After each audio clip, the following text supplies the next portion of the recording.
अपने पति की छाती में खंजर मारने वाली स्त्री कैसी रही होगी? भोजन में नींद की गोलियां मिलाने वाली, सुला करके उसका मर्डर कर देने वाली, सीमेंट भर देने वाली पत्नी कैसी रही होगी? बताओ जरा, इससे क्या सिद्ध होता है? सोचिए, एक पति जो अपनी पत्नी में समर्पित है, आप बताइए, हम आपके घर आए भोजन करने और आप हमें नींद की गोलियां मिला के सुला दें और हमें मार डालें, इसमें हमारा क्या कसूर है? उस लड़के का क्या कसूर था? वो तो पत्नी के हाथ का ना भोजन कर रहा था। उसे क्या पता था कि इस भोजन में जहर है, नींद की गोलियां हैं? उसे क्या पता था कि हमें सुला के हमारी छाती पे खंजर मार दिया जाएगा?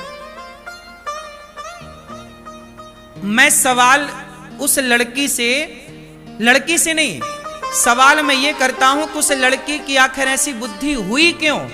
मैं उस वेश पे जाता हूं, मूल पर, कि समाज की आज ऐसी बुद्धि क्यों हो रही है? आज वो लड़की है, कोई और लड़की है, कोई और लड़का है, लड़का भी परेशान करता है, वो भी मार डालता है कई बार स्त्री को।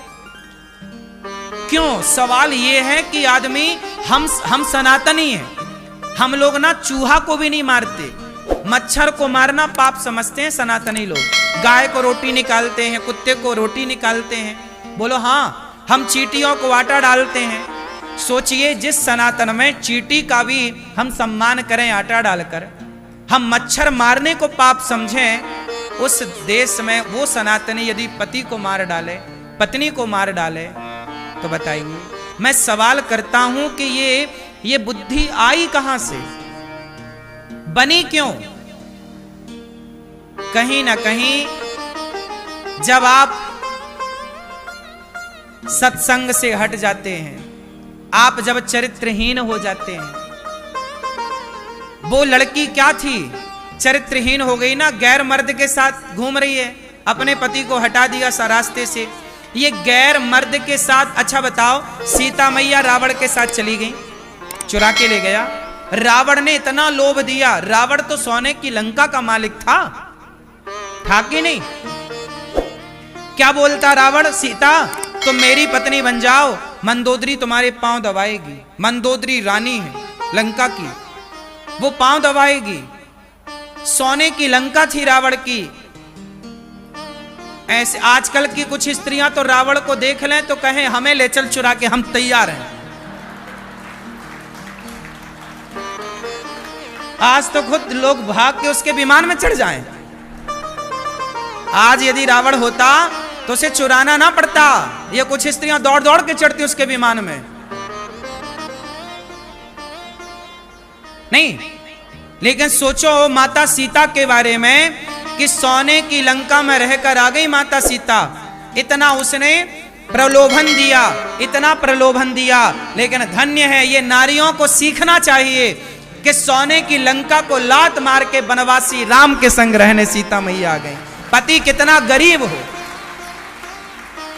लेकिन नारी को कभी अपने पति का त्याग नहीं करना चाहिए। ये सीता मैया ने करके दिखाया है। अब बताइए, ऐसी नारियां जिस देश में हुआ करती थी कि लंका को लात मार के और वनवास में रहने वाले राम को अपनाएं, वरना सीता मैया का भी मन डोल जाता इतना धन देखकर। इसलिए मेरी मां, अपना धर्म ना जाने देना। तुम्हारा धर्म क्या है? पति के साथ रहना। तुम्हारा धर्म क्या है? तुम्हारे दोनों कुलों की मर्यादा। नारी जो होती है ना, मर्द गलती करता है, पुरुष गलती करता है, उसे दंड भी मिलता है, लेकिन समाज की दृष्टि नारियों पर ज्यादा है, क्योंकि तुम्हारे ऊपर दो कुलों की जिम्मेदारी है या नहीं? जिस पर जिम्मेदारियां, अब मुझे कोई भी शब्द बोलना होता है, मैं बड़ी जिम्मेदारी से बोलता हूं, कुछ भी नहीं बोल सकता ना मैं। आप कुछ भी बोल सकते हैं, क्योंकि आपका बोला हुआ हाईलाइट नहीं होगा, आपको बोला हुआ वो आपकी पर्सनल विचारधारा हो जाएगी, लेकिन मेरा बोला हुआ तो बड़ी बात हो जाएगी। इसलिए आपको समझना चाहिए।